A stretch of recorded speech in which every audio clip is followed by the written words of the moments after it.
As I mentioned in my last video, I am working on installing Jordan Distributor Inc. Push the start button, and it feels safe here in Washington, D.C. with my vehicle downtown. So this is going to add a little more security. The start button. So for me, it's more security. Peace of mind is a lot more than my car being stolen. I've had my car stolen once before, and it's not the greatest feeling in the world. Back when I lived in Las Vegas, my car got actually stolen twice. Once at my brother's apartment. He called me up as I was going to work, and he had borrowed my car and it had an alarm, and he parked it. He was going out to work to get to work, and the car wasn't there. We ended up finding it later that evening, but it was missing some car seats I had, the stereo, the battery, and a few other miscellaneous stuff.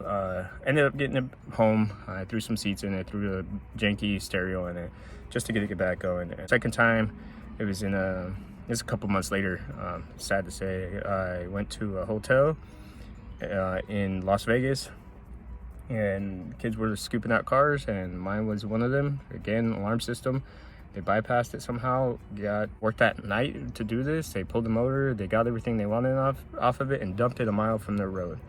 I have a brother-in-law that had a good instinct and followed some tracks, and he found the house, and that car is one of my cars that I have that's in pieces.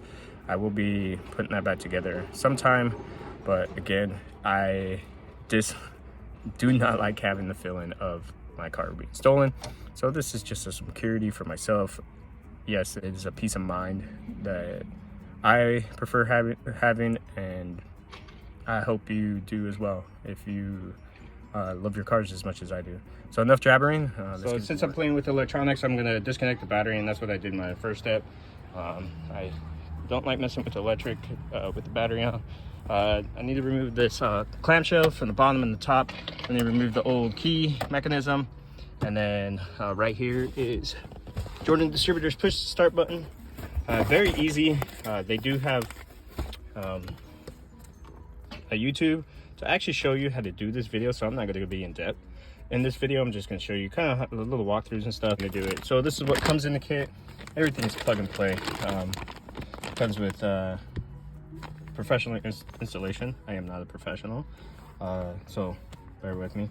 Connections. This is the push to start. This is what the button that came with it. I opted out to get a different button because I just feel this one looks cheap to me. And then this is the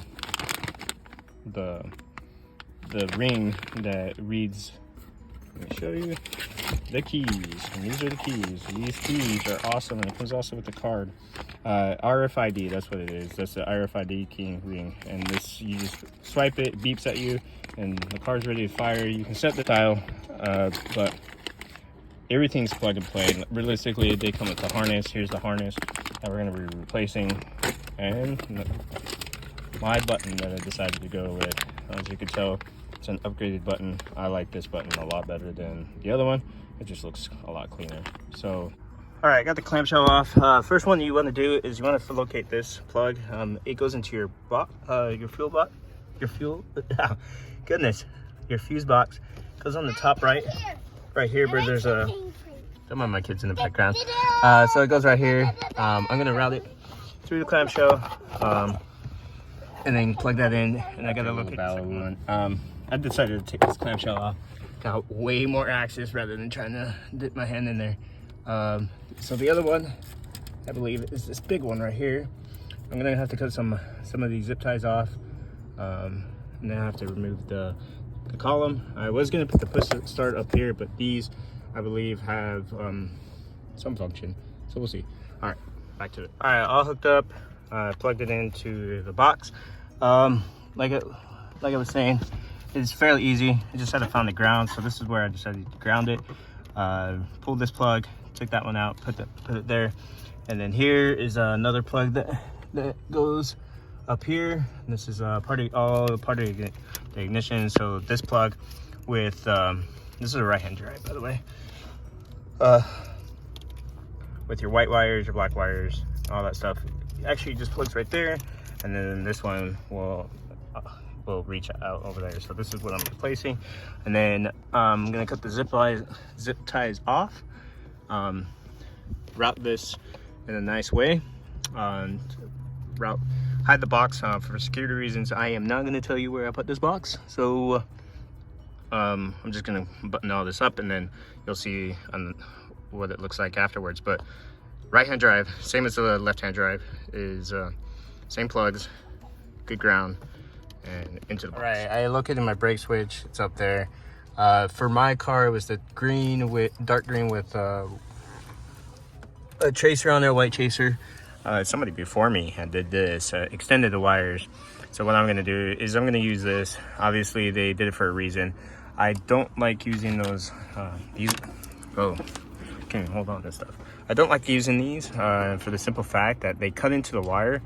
Yeah, it's a good connection, but I may just cut this in, solder those in, and then put it back up. Got the push to start button on there. It's crooked. Also the RFID circle. Let me try this out. All right, so it should be. Do I have any power? Do I have power? Right. There's no click. All right, take two. Change the ground. I put the ground right over there. So let's try this again. Brake reads, lights up, hold. Brake starts. Hold it. Hit the button. Doesn't do anything. Once I hit the brake, shuts off. Starts. And then let go of the brake. It's not on the brake. I put the foot on the brake. Hit the button. Shuts off. All right, you are required to take this whole locking mechanism. You can leave it if you decided not to relocate your push to start, which I did mine right there. So the best way I found is take your punch and literally just punch it right here, and it works it off. So I was doing a little wax here and there on it, and then when I busted loose, I just held it together. And yeah, it came off. Pretty easy install. It took me a little bit because background, like I was mentioning, I had a background, so it took me a little bit, but it is done. It is installed.